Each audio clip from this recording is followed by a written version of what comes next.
ইলম আছে। ইলম কি করবে?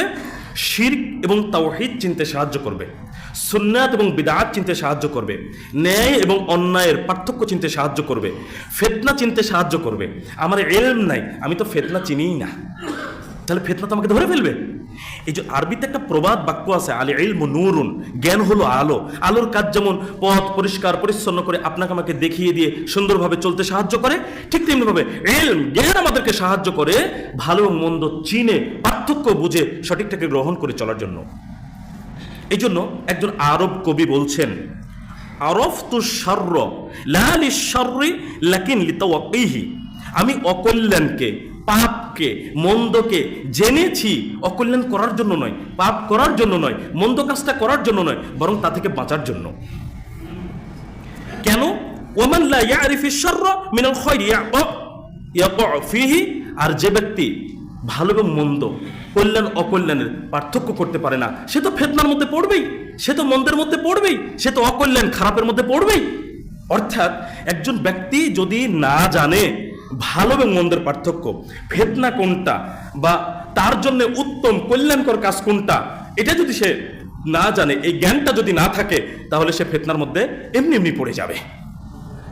এই জন্য একটা হাদিস এসেছে সহিহ বুখারীতে 3606 নম্বর হাদিস, হুযায়ফা রাদিয়াল্লাহু আনহু, একজন বিশিষ্ট সাহাবী, তিনি বলছেন, কানা নাসু ইয়াসআলুনা রাসূলুল্লাহ সাল্লাল্লাহু আলাইহি ওয়াসাল্লাম আনিল খায়র, লোকজন রাসূলুল্লাহ সাল্লাল্লাহু আলাইহি ওয়াসাল্লামকে প্রশ্ন করে কল্যাণ সম্পর্কে, ভালো সম্পর্কে, ওয়া কুনতু আসআলুহু, আর আমি প্রশ্ন করি আনিশ শাররি, অকল্যাণ সম্পর্কে, মন্দ সম্পর্কে, খারাপ সম্পর্কে। কেন?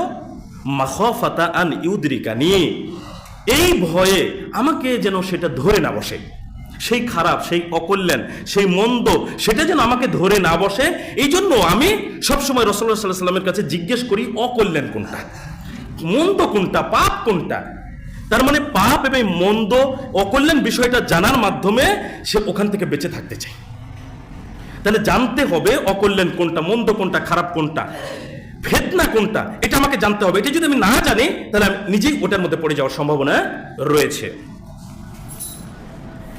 দেখুন, এর আগে কোনো একটা আলোচনায় এই উদাহরণটা হয়তো দিয়েছিলাম, কারো মনে থাকতে পারে, একটু বললে হয়তো কারো মনে পড়বে। যদি কেউ মনে করে যে আমি পরিষ্কার পরিচ্ছন্ন থাকতে চাই, তাহলে তাকে বেশি বেশি ময়লা নাড়াচাড়া করতেই হবে। মনে করেন আপনার বাড়ির একজন মহিলা, সে পরিষ্কার পরিচ্ছন্ন থাকতে চাচ্ছে, কিন্তু সারা দিনের মধ্যে একবারও থালা বাসন পরিষ্কার পরিচ্ছন্ন করে না, ঘর বাড়ি ঝাড়ু দেয় না, বিছানা কাঁথা পরিষ্কার করে না। এই মহিলা কি পরিষ্কার থাকতে পারবে নাকি অপরিষ্কার হবে? ও পরিষ্কার থাকতে চাচ্ছে কিন্তু কিছুই তো করছে না। কিন্তু যদি সে পরিষ্কার থাকতে চায় আর 3 বেলা তার থালা বাসনগুলো যদি পরিষ্কার পরিচ্ছন্ন করে, বাড়িঘর যদি পরিষ্কার পরিচ্ছন্ন করে, বিছানা কাঁথা যদি পরিষ্কার পরিচ্ছন্ন করে, এ পরিষ্কার থাকতে পারবে কিনা? ময়লা কেন ঘাটতে হচ্ছে? নিজে পরিষ্কার পরিচ্ছন্ন থাকার জন্য। আমি পাপ চিনবো, আমি পাপ সম্পর্কে জানবো, আমি এই জন্য জানবো যাতে করে ওই পাপ, ওই কাজ আমি করে না ফেলি, ওইটা যেন আমাকে ধরে না ফেলে। এই নয় যে আমি জানার পরে সেটাতে লিপ্ত হব। যেমন উদাহরণস্বরূপ বলছি, বিদআত যারা করে, কিছু মানুষ আছে দেখবেন বিদআত বুঝে না, শিরক বুঝে না। এখন মুসআব ইবনে উমাইর রাদিয়াল্লাহু আনহু এই জামে মসজিদে একটা বিদআত হয় না, লোকটা করেও না, কিন্তু বিদআত কি বুঝেও না। অন্য জায়গায় গিয়ে ওই বিদআত যখন হচ্ছে, তখন সে নিজেও ওই বিদআতে সম্পৃক্ত হচ্ছে। তাহলে এখানে কিন্তু সে করলো না, কেন? এখানে হচ্ছে না তাই। কিন্তু আরেক জায়গায় গিয়ে লোকটা ওই বিদআত করে ফেলছে, কেন? সে বুঝেই নি যে এটা তার জন্য কত ক্ষতিকর। একজন ব্যক্তি শিরক করছে, এক জায়গায় শিরক হচ্ছে না, করছে না, কিন্তু শিরক যে কত ক্ষতিকর, কত মারাত্মক, কত বিপজ্জনক, সে সেটা বুঝেনি। যে জায়গায় শিরক হচ্ছে সে সেখানে শিরক করে ফেলছে। কিন্তু যে বুঝে বিদআত তার জন্য কত ক্ষতিকর, শিরক তার জন্য কত ক্ষতিকর, সে যেখানে হয় সেখানেও করবে না, আর যেখানে হয় না সেখানে তো এমনিই সে বিরত আছে। পার্থক্যটা বোঝেন, জানা এবং অজানার বিষয়। তাহলে আমাদেরকে এই জ্ঞান চর্চার মধ্যে থাকতে হবে, আমাদেরকে এই ইলমটা অর্জন করতে হবে।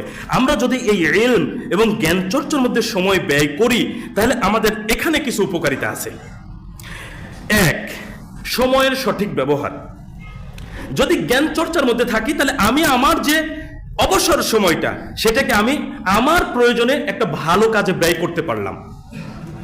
2, জ্ঞান চর্চার মাধ্যমে ফিতনা ফাসাদ থেকে, কুসংস্কার থেকে নিজেকে বাঁচানো যায়।